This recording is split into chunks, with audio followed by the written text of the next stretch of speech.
السلام علیکم ورحمۃ اللہ وبرکاتہ۔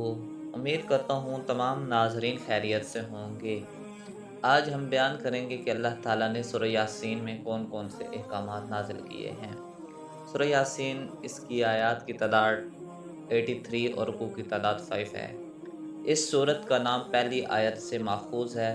اس سورت میں اعلان رسالت محمدیہ، توحید الہی کا بیان اور عقیدہ آخرت کی تاکید و وضاحت بیان ہوئی۔ نبی پاک صلی اللہ علیہ وسلم نے فرمایا، ہر چیز کے لیے دل ہے اور قرآن کا دل یاسین ہے۔ جس نے سورہ یاسین پڑھی، اللہ تعالیٰ نے اس کے لیے 10 قرآن پڑھنا لکھے گا۔ حدیث شریف میں آیا ہے، یہ سورت اپنی اولاد کو سکھانے اور قرب موت کے وقت مرنے والے کے پاس پڑھنے کی تلقین کی گئی ہے۔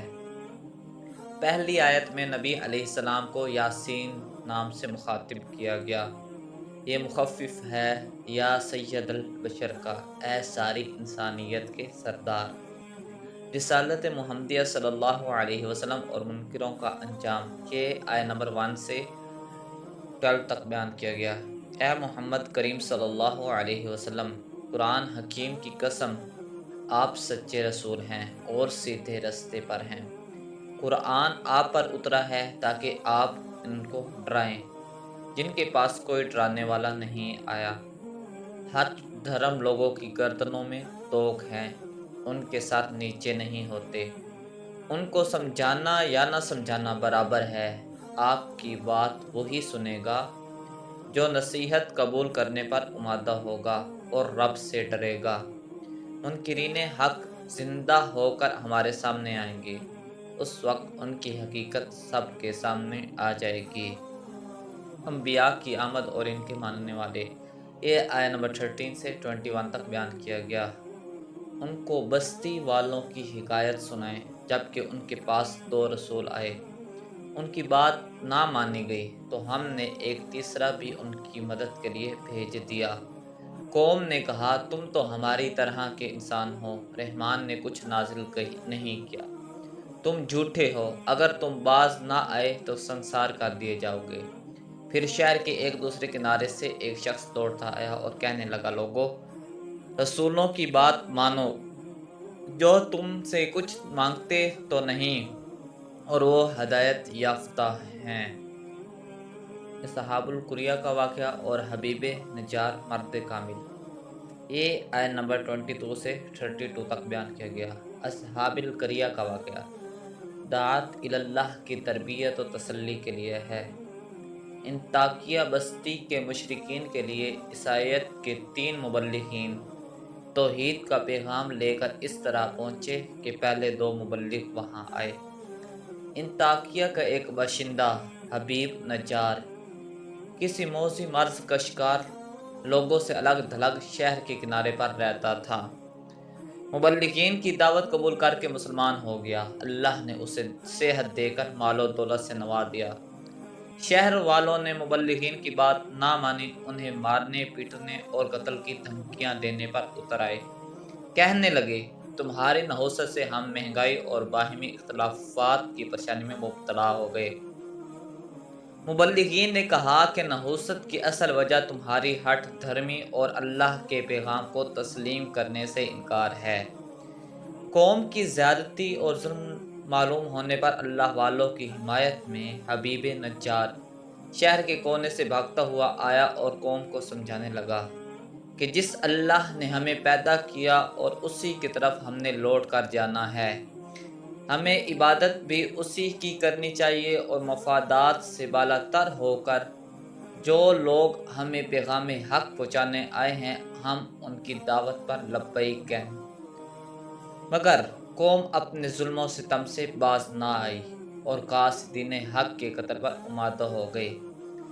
حبیب نجار نے قوم کی بجائے اللہ والوں کا ساتھ دیا اور ایمان کے تحفظ اور دین حق کی حمایت میں اپنی جان داؤ پر لگا دی، اور تینوں اللہ والے شہادت کے عظیم منصب پر فائز ہو گئے۔ حق کے دفاع اور حمایت میں اس عظیم الشان قربانی پر اللہ کا نظام غیبی حرکت میں آ گیا، اور فرشتے نے فصیل پناہ کے دروازے پر کھڑے ہو کر ایک زوردار چیخ ماری، جس کی ہولناکی اور دہشت سے ان کے کلیجے پھٹ گئے اور وہ ٹھنڈے ہو کر رہ گئے۔ انہیں ہلاک کرنے کے لیے اللہ تعالیٰ کو فرشتوں کے لشکر نہیں بھیجنے پڑے۔ افسوس ہے ان کے حال پر کہ انہوں نے ہر پیغمبر کا مذاق اڑایا۔ وہ ہلاک ہوئے اور دنیا میں پلٹ کر نہیں آئے۔ ان سب کی پیشی قیامت کے دن ہمارے سامنے ہوگی۔ اس لیے مشرکین مکہ کو مشرکین انطاکیہ کے اس عبرت ناک انجام سے سبق سیکھ لینا چاہیے۔ اللہ کی توحید پر کائناتی شواہد، یہ آیت نمبر 33 سے 15 تک بیان کیا گیا۔ پھر مرنے کے بعد زندگی اور اللہ کی قدرت کاملہ کے دلائل کے طور پر بارش سے مردہ زمین کے اندر زندگی کے آثار، لہلہاتی کھیتیاں، کھجور و انگور کے باغات اور نہروں اور چشموں کی شکل میں آبپاشی کا نظام، انسانی خوراک کے لیے پھل اور سبزیاں اور مختلف سبزیوں کی ترکیب سے انواع و اقسام کی نت نئے کھانے۔ کیا یہ لوگ اس پر بھی اللہ کا شکر کرتے ہوئے آسمانی نظام کی افادیت کو تسلیم نہیں کریں گے؟ ہر چیز کی جوڑوں کی شکل میں تخلیق، انسانی زندگی میں مظاہر قدرت کی کار فرمائی، شب و روز کی آمد و رفت کا ایک منظم نظام کہ دن کا غلاف اتاریں تو رات کی تاریکی اور رات کا غلاف ہٹائیں تو دن کا اجالا، چاند سورج کا نظام شمسی کے تحت منٹوں اور سیکنڈوں کی رعایت کے ساتھ اپنے مدار میں نقل و حرکت کرنا، ایک دوسرے سے آگے نکل کر دن رات کی آمد و رفت میں کوئی خلل پیدا نہ کر سکے۔ اللہ کی قدرت کے واضح دلائل ہیں سمندر میں نقل و حمل کی سہولت کے لیے تیرتی ہوئی کشتیاں، جنہیں اللہ تعالیٰ جب چاہے اس طرح غرق کر دے کہ تمہاری آواز بھی نہ نکل سکے، اور اس قسم کی کتنی ہی جدید انداز کی سواریاں اللہ پیدا کرتے ہیں۔ یہ سب اس کی رحمت کے تقاضے کے تحت ایک مقررہ وقت تک دنیا سے استفادہ کا سامان ہے۔